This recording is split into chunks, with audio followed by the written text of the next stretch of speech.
We can see technology advancements now that will take us somewhere completely new. There's legacy, there's mainframe, there's SaaS app. We will be talking about AI and Gen AI and some of these other concepts.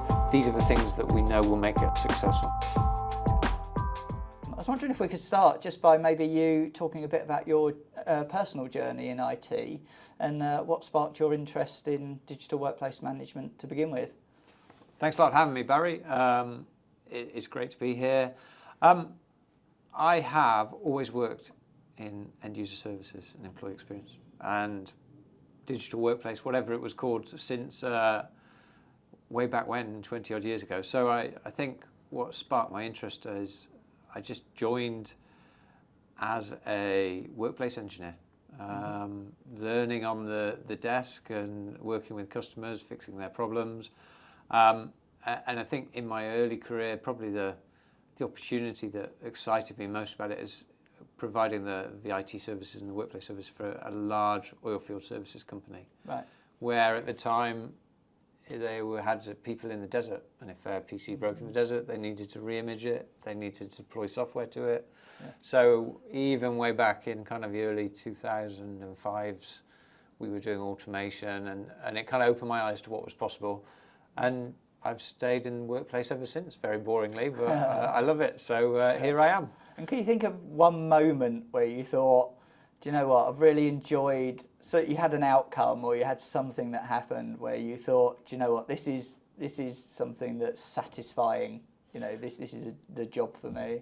It's funny, isn't it? Sometimes you remember the harder moments. So there were the executive mailboxes that the automation removed temporarily and things like that you learn from, yeah. You do. But I think when you do a major rollout and it goes live and you can see the numbers ramping up and it was a truly international type project. So I think a number of events when you see the result and you go through the hard bit of a long tail and that closed down. So I think there's, yeah. Although the product we work in every day isn't so tangible, I think those moments are important when you feel like you've completed something. Yeah, it's that job satisfaction, exactly right. Isn't it? Yeah, no, it's funny. I think mine would be the same as yours, which is there was a couple of projects I was involved in, and suddenly the velocity of the rollouts ramped up, and that's the satisfying moment. Is that yes, everything that we did beforehand has given us the ability to achieve what we're achieving now. Yeah, exactly. And it's a very satisfying thing. You obviously talked there about being in a large IT estate. Back in your formative days, what were the largest challenges there, and how do you think those challenges have moved as things have matured in the IT world? I think some challenges have gone away. I think at the time connectivity was a massive challenge. It was a long time ago now, and I still think connectivity has a role to play when we look at things like all the co-pilots out there. They only work if you're well connected. So. Connectivity, the application landscape. I was an application packager once upon a time, right. So all the DLLs and all that stuff that I no longer know about anymore, at the time was really complex with the versions of applications. I think way back then, the year of VDI, all applications were going to become web-based was talked about and still is today, and we are closer. But I think today we still see huge estates which are really truly a hybrid. Applications are delivered in different ways.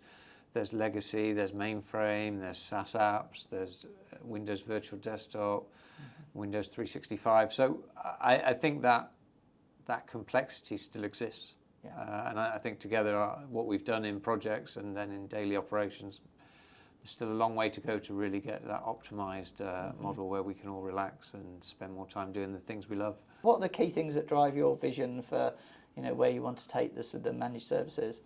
I think when I look and I think more about the way the workplace is operated, I think today we're still reactive.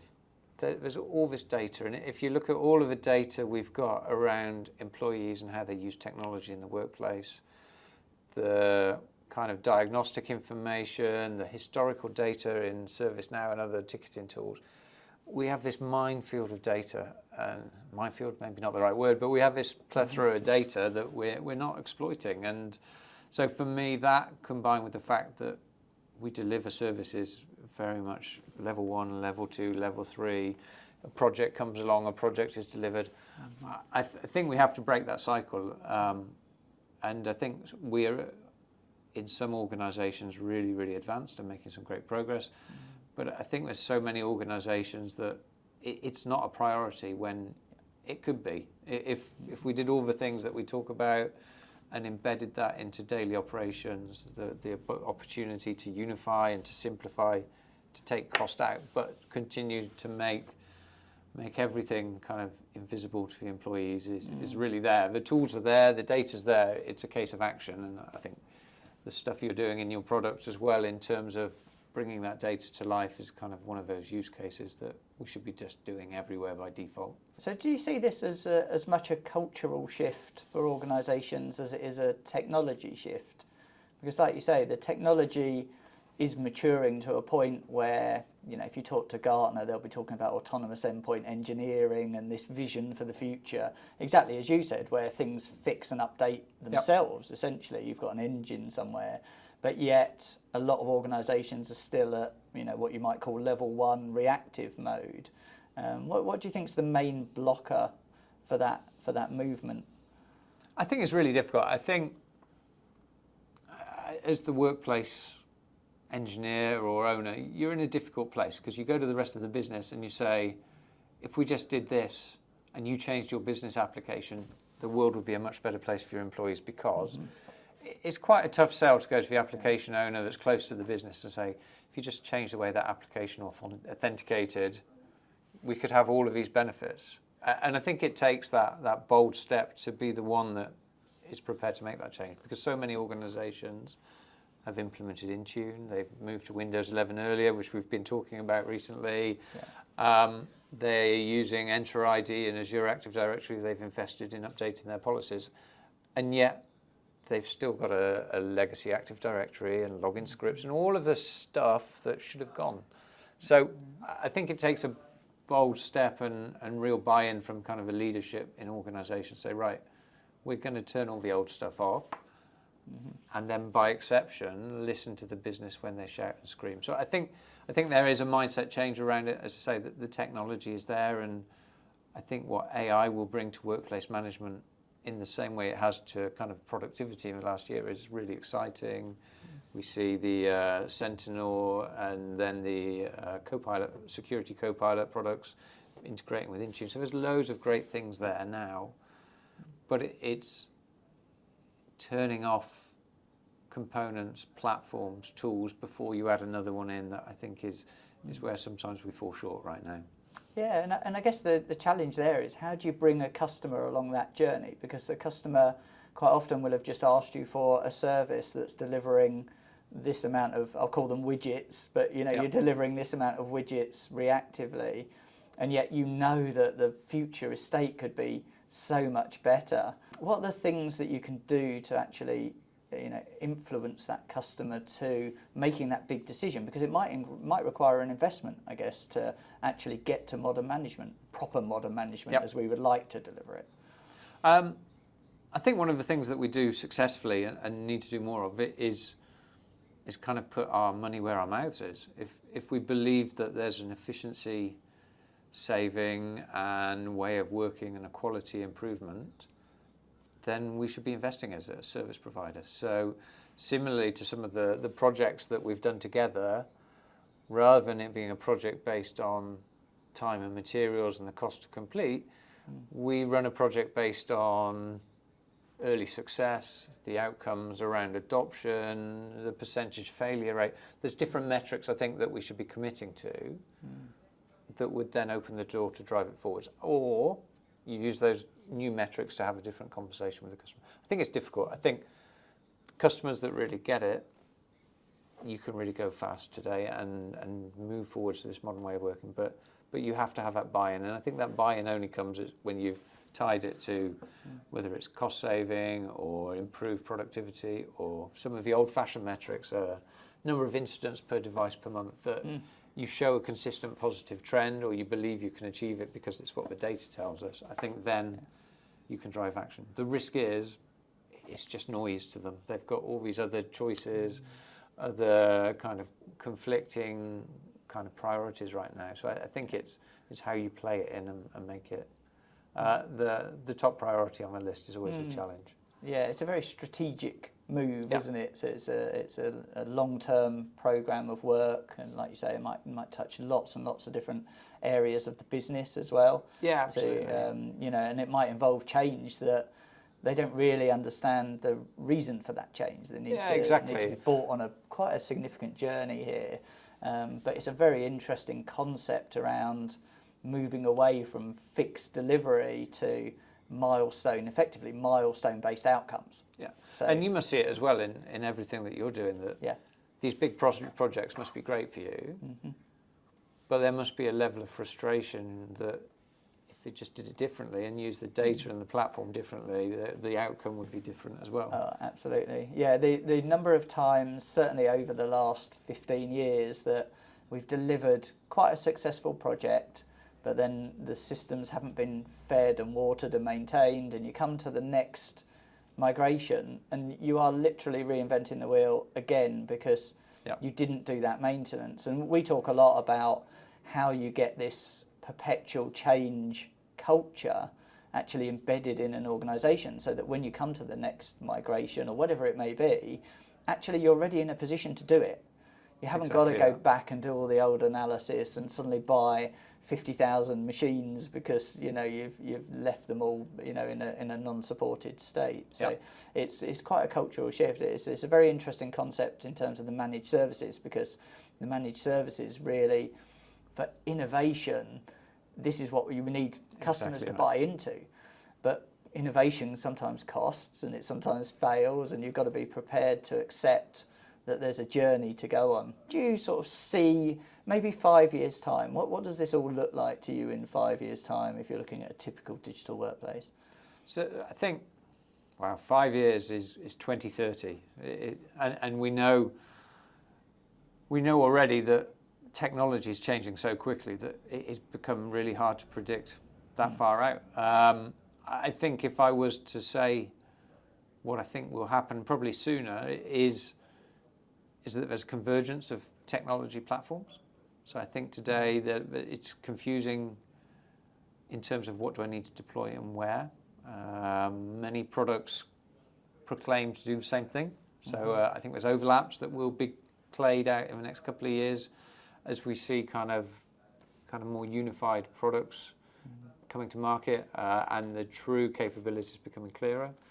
I think at the front end, where we see it right now, obviously the impact of Gen AI, how can we not talk about Gen AI and agentic processes, is a huge game changer for us. The opportunity to bring together unified knowledge in a large language module that service desk agents, level 1, level 2, level 3 engineers, the end user via a conversational AI voice bot or chatbot can really leverage and use to resolve issues is super exciting.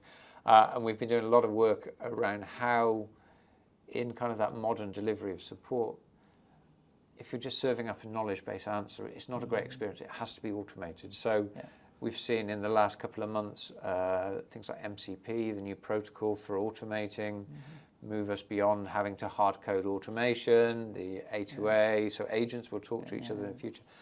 All of these things I think are impacting the service desk delivery considerations now, and we're beginning to roll into customers.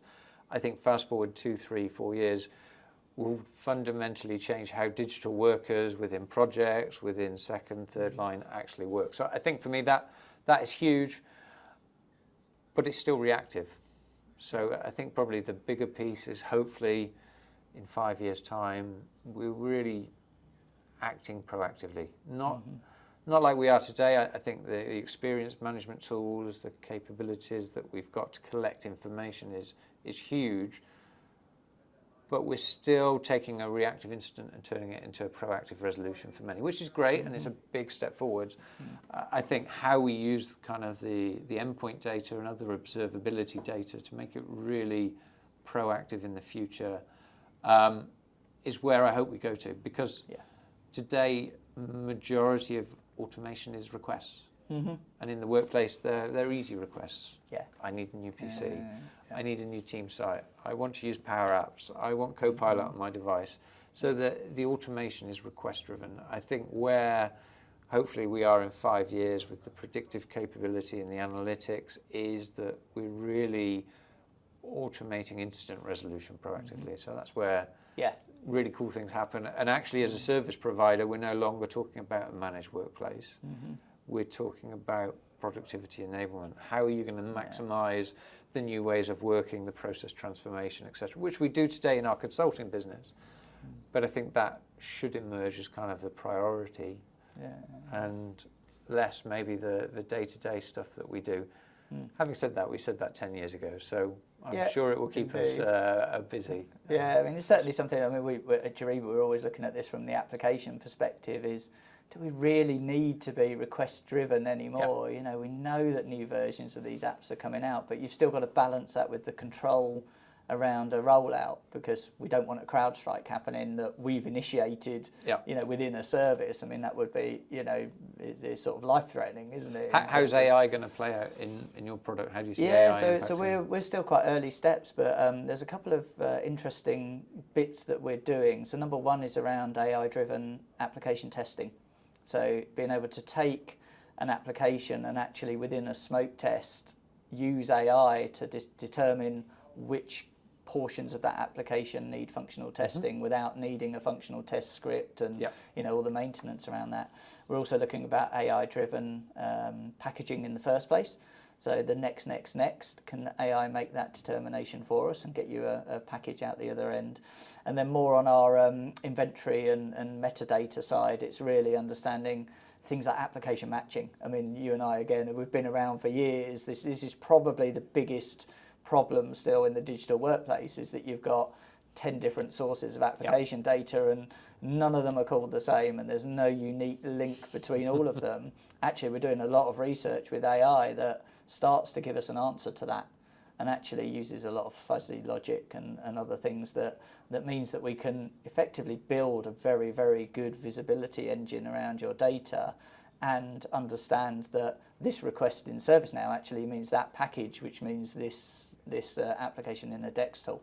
So, you know, if we can start to solve some of those problems, I think we can start to add an awful lot of value in the digital workplace space, because you can make fact-driven, you know, decisions that, and then become proactive, because you know from the data, and you can really change the, you know, the whole paradigm around it. When you talk about visions, and I've always struggled with this somewhat in the past, is that you can talk about a vision, but you've still got to get your own management bought into that to begin with. Talk about some of the challenges there around, you know, how you can shift what we're out there selling, you know, to something that's really visionary, versus something that maybe is very well known and has, you know, good margins to it, etc., etc. Thinking who might be watching and listening to this when I answer this. I think it's a good test, because when you translate what we live and breathe and we see the value up a level or two, it's a different conversation. So I think we need to get better at articulating the value of what we do at that level. Concisely and really to the point. Similarly, I think right now there's a huge amount of focus in Capgemini and I think in the industry around experience management, XLAs. Everywhere I look on LinkedIn, there's another institute or another set of best practice, and which is fantastic, because we need standards, and I think a common understanding will move us forward. But does it pass the so what test? And that for our internal investment boards, for whatever we do, is so important. Do we see value for organisations that we're supporting? Can we commit on that value and that outcome? And I think right now, can we show that it's different? Because everyone's got PowerPoint. Everyone's now got Copilot writing proposals. So everyone's got very nicely written prompts that produce excellent RFPs and proposals. So I think to get that buy-in, in more than ever, it's seeing is believing. To be able to demonstrate, to incubate, and then the same with the customers right now that I'm talking to. It must be really hard. You use Gen AI to maybe help you write your RFP. The provider writes their response with Gen AI. Then you receive this huge response, so you ask Gen AI to summarize it as well. So you're in this kind of this circle of improve content and huge amounts of information, but how then do you make your decisions? So I think more than ever, seeing is believing is, particularly with all the agentic noise right now in the industry, would be, if you want to make a breakthrough, you need to have something that may not be perfect, but really shows the potential. Yeah, no, it makes perfect sense. I mean, certainly back in my JP Morgan days, we used to have a couple of outsourced providers of services, and I always used to ask them about innovation. It's like, okay, this is great, you're providing an absolutely amazing service, but how are you moving us forward? And I think this will become the differentiator as we move forward, because customers seem a lot more open to that discussion now. But like you say, it's got to be had at the right level. It needs to be had much higher up in the organisation, and the value, and this is true also from a software provider point of view, what's the value that you're getting out of our products? Exactly that. And are we continuing to build on that value? What are the things that you absolutely rely on us for, and we're doing a great job for you on? That's something that I think everyone's got to focus on going forwards. It can't just be a beginning and an end. There's no single definition of innovation as well. No, innovation absolutely. To a workplace engineer or director versus a CXO, very, very different. So innovation in itself as a word can be tricky, I think, to always think about. Someone said to me once, is it a big I innovation or is it a small I innovation? And both have their place. Absolutely. But be sure what you're pitching, sort of thing. Yeah, it makes sense. Where do you see the technical challenges here? We talk a lot about, we will be talking about AI and Gen AI and some of these other concepts. Where do you see the sort of technical balance between what people are saying could be achieved and what could actually be achieved? If I was to pick one, I think it's integration. Because we go to customers, as I'm sure you speak to many, many customers, they have everything. They'll have Intune, they'll have legacy SCM that they say they're reducing the use of. They'll have ServiceNow, they'll have a DEX tool, and next thing, SysTrack, something like that. And they'll say, well, I've got everything. And go, well, why hasn't it changed? Because they're all islands of capability. They'll have a Zscaler, they'll have a Tanium in the security, and you have just all of these products. And for me, the biggest technical challenge right now is that no single platform does everything. So the way to deliver the end goal that I think many of us share is integration. And that's still not easy, which is why I think this MCP protocol around Gen AI is so exciting, because it gives us the opportunity to integrate products in a much easier way. So for me, the biggest technical challenge, yes, you've got the technical debt and everything, is how do we bring everything? How do we bring the Juriba data into our CMDB and our decision-making program around hardware and software management? And then how do you then remove that software from the device based on usage? And so for me, it's integration, I think, is because otherwise you go to a customer and on paper they've got everything. You say, well, what value can we add? And I think that to me is the biggest challenge right now. That resonates a lot. I think when we actually started Juriba, that was the key goal of the tool, funnily enough. It wasn't really about migrations at all. It was about, could we provide visibility from all these different point solutions and actually make that data make sense to someone who's got to action it and find out where the gaps are. Because that's half the challenge these days, is that there's, none of those data sources will be in line. Can guarantee it. So just talking about sort of business challenges that you face, in terms of the sort of key metrics that customers ask you for, has there been an evolution in how you determine and they determine what success looks like? Sometimes. Some customers still ask for hundreds of SLAs. Others are much more enlightened, and I think when you look at the metrics that matter, there will always be operational KPIs that organisations need to check that the basics are being done. But fundamentally, for me, if problems are resolved at first contact, if you can show tangibly that you are proactively eliminating incidents, so reducing the number of incidents in a given environment, and you can show that where you're deploying automation and maybe AI agents, that they're really being adopted and used, then I think in the management space, you don't need too much more in terms of operational metrics. The number of incidents per device is going down. Yeah. Response times are good.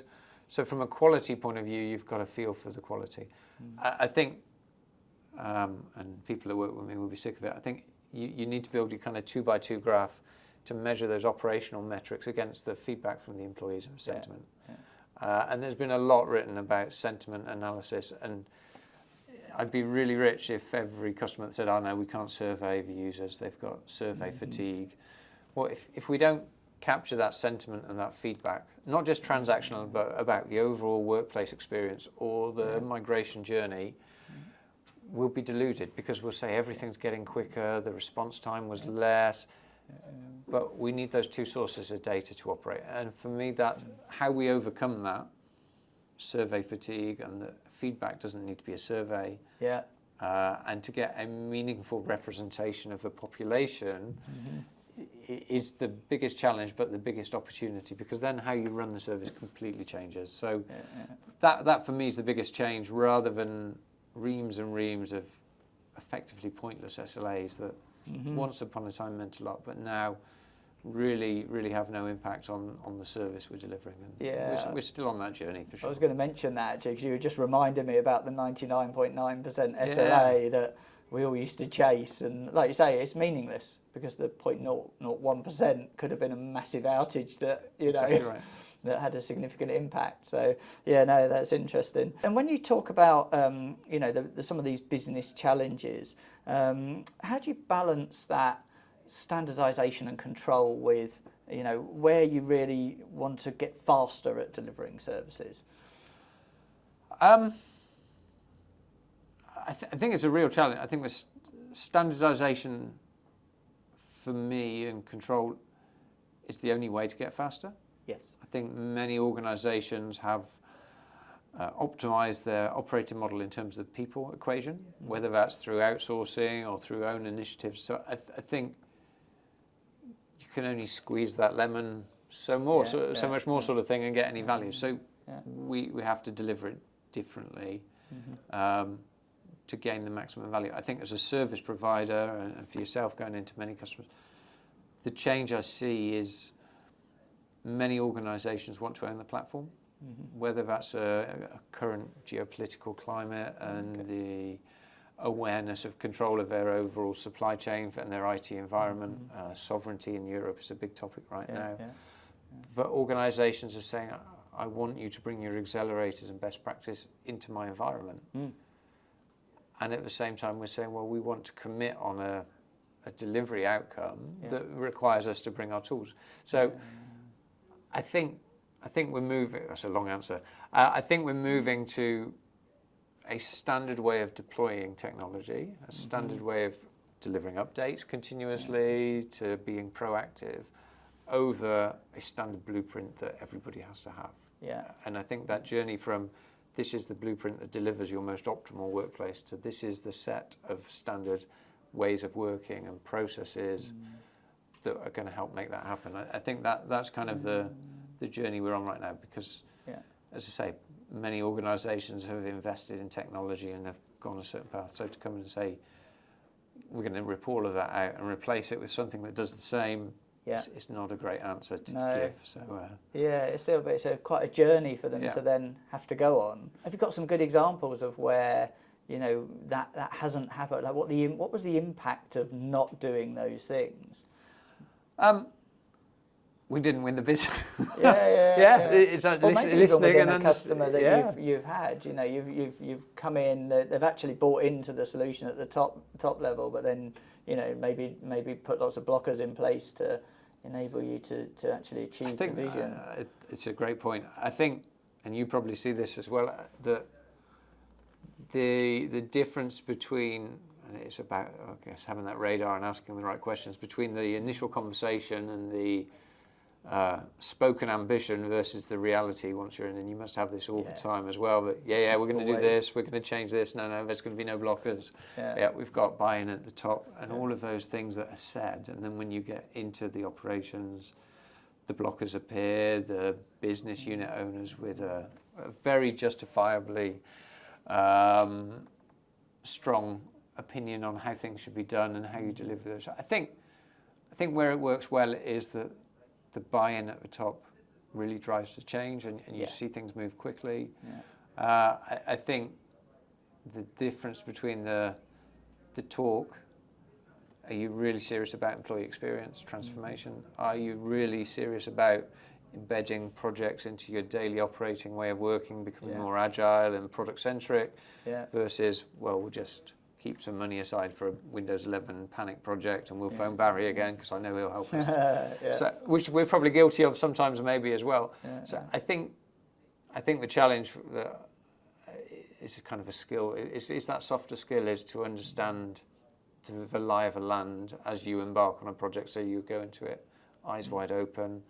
And for us to make sure, without it being assumptions and things that just feel like blockers, but the customer obligations that, based on our lessons learned together, these are the things that we know will make it a success or not. And to do that up front, sometimes you're going at 100 miles an hour and you forget, but to put those in place I think is key, and you must see that as well. All the time. When you set the expectation and everyone's excited, and 2 weeks in, it gets interesting. Exactly right. And I guess with that, like you say, it's the outcomes, isn't it? It's understanding, can we give quick wins? Can we show progress that gets people bought in? Because some of these are huge, long pieces of initiatives that they have to get behind, and they might not see delivery on that till months in advance. And there's lots of questions about, okay, where's the money going? What's the benefit? And I think, like you've said before about playbooks, if we have a new standard, how do we show progress along that playbook, and so that customers understand that, yes, we are making iterative change here, but the overall outcome is going to be a complete transformation. Exactly right. We're just not calling it a transformation. Exactly You're right. not paying for that. So it's a different methodology, isn't it? But well, I don't know whether you've got some magic, but quite often we say, well, we're going to go after the low-hanging fruit. Yeah. Because we're going to do, 10,000 devices first, and it has zero impact. Yeah. So it's getting that golden nugget of a use case that just everything flows once you do that. So it's similar with all the co-pilot projects we've done. It just needs that one use case. Yeah. So I don't know whether there's a way we could build something that zooms in on that, because it doesn't have to be the biggest one, but it just has to be something that resonates and then can amplify why we're doing this change. So I think there is that temptation to always go after the low-hanging fruit and say, hang on a minute, one business use case, and then the door's open and everybody wants it. So I think it's that. Yeah, no, I used to have this debate a lot at JP Morgan, because we used to talk about, there's brute metrics where you can say, right, that person's doing a great job because they've done X, Y, and Z. Yep. And there's another one which is around perception. So you look at the perception of what you're doing, and like you say, one small thing that you've made a big difference on, an actual business outcome actually probably has more value. Yep. And it's finding those things that you can really zero in on. If you could click your fingers, is there one thing that you could do today that you think completely, you'd like to do that would transform the digital workplace?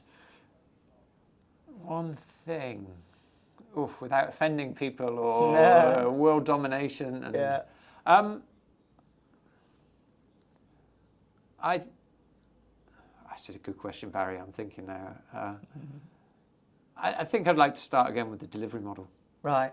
And I'm a portfolio person, so I'm not at the moment operationally responsible for that area, but I just think the temptation to do things the way we've always done them is so tempting and so strong.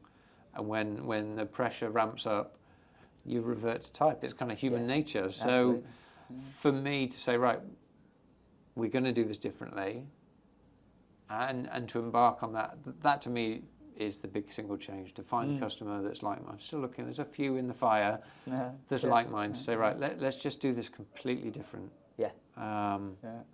because you still think there's a completely different way of doing it. So sorry. Is that customer number one? No, yeah, I wish it was. They're listening. Oh my goodness, so sorry. I thought I turned it on and then forgot to turn it off. No, but that is a. What about you? Yeah, that's a really good question. Yeah. You've made me think. What would yours be? What would your single thing? Do you know what? It would be along the same lines, because I think we're too reactive still. And I really want to see a world where you know what needs to happen without doing anything. You know, that actually we're making determinations for people and we're adding value to people without them, you know, even needing to mention it. Yeah. So changing from reactive to proactive is such a goal and such a vision, but it's how do you do that with the cultural shift that you need people to come. If there's one thing I've learned over the last 15 years, it's if you don't bring the people along with the technology, you might as well not bother, because they just won't adopt it. It's like saying to someone, oh, you can run this project in Juriba's command and control center now. Oh, well, I've got an Excel spreadsheet over here. I've done it perfectly successfully in there before. And it's like, yeah, but there was all these impacts of doing that.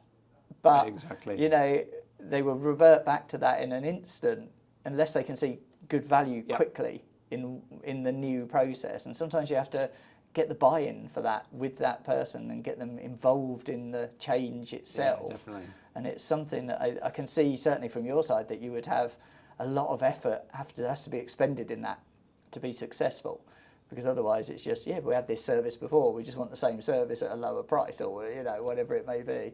It's it's definitely a challenge, but that would be the thing. I would see what we could do with data to actually drive more proactivity and sort of automation. That would be my thing.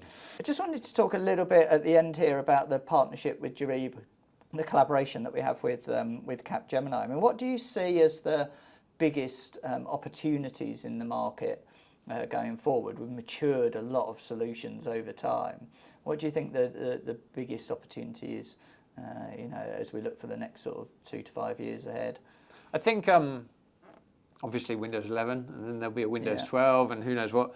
I don't think that will disappear. But for me, that's kind of the commodity that we should be moving on. What I would really hope we can see emerging is in line with your last answer. How can we go to organisations and make recommendations on their workplace delivery based on the data you guys have?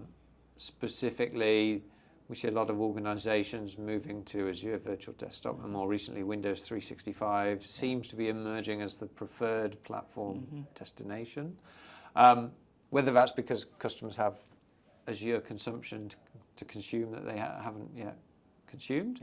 Maybe it's the Broadcom position, which is obviously Omnissa now, and they're obviously starting up as a new organisation. But there's change, and to guide organisations through that change and those workplace architecture choices, I think would be super, super good. And I think how we embed the platform, and as you say, that process re-engineering into the future operating model. I don't think in our business in the future, project and run will be separate. They're coming together. We see delivery teams built into squads and tribes and talking about backlogs in the way our application colleagues have for years. So I think more of that, but that comes with data. And to do it without data, it feels maybe we're putting lipstick on a pig sort of thing. So I hope fast forward a couple of years, we can be using the same principles and approaches to drive all of those workplace change programs rather than just the ones we're focused on today. Yeah, I think that has to be the vision. It's being agile, isn't it? It's that ability to be agile, continually maintaining the environment rather than, you know, big bang migration projects. It's been Microsoft's vision for years to be able to do this, but I think culturally maybe the change didn't happen as quickly. So no, it's an interesting one. As we look at the sort of the future, I guess, of your role, what you consider your role will, you know, how do you think that will evolve?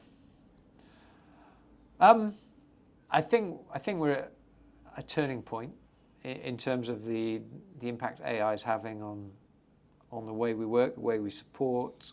So as I say, I think efficiency, productivity, experience, sustainability, maybe has taken a little bit of a backseat right now, but I think when you tie it to efficiency, there's a huge opportunity. So I think those kind of 4 tenets of what do we want to deliver as an outcome will remain strong. I think we'll shift to a more of a product-based delivery organisation and platform-based. So employees and people that we support, it's unique. And whilst I sit in the cloud infrastructure services business, my colleagues that manage infrastructure every single day, whether that's cloud or data center or network or even cyber, the interface with the customer we're supporting, I think, is that intimacy we can't lose. Right. So maybe it's time now for AI to do what AI does best, and for humans to do what they do best, to provide a really personalised service. And I hope that balance of becoming more platform focused and enabling the experts and the people we've got with AI will change the way we deliver the service. So that's where all the focus is right now, what those new roles will be, how that will change service delivery concepts, and some of the decisions we make will be interesting, and hopefully make service providers cool again. I think we have a tough gig, we would say that. I think outsourcing for the right reasons with the right partnerships is an amazing thing, but too often it's driven by the wrong behaviours. So I hope we can pivot that, and as we've said, it's about the relevance to the business, and I think there's right now a huge amount of relevance in what we do. So that's where I'm investing all my passion, and but it has to be believable. Otherwise, it's a great conversation. But if there isn't data and a commitment and an outcome, then nothing will change. Yeah, I mean, it's great to see how excited you are about the possibilities, and it's a fantastic vision, I think, for the future. So I really appreciate hearing about that, and it's great to see what could, where your head's at, where you think this could go. So.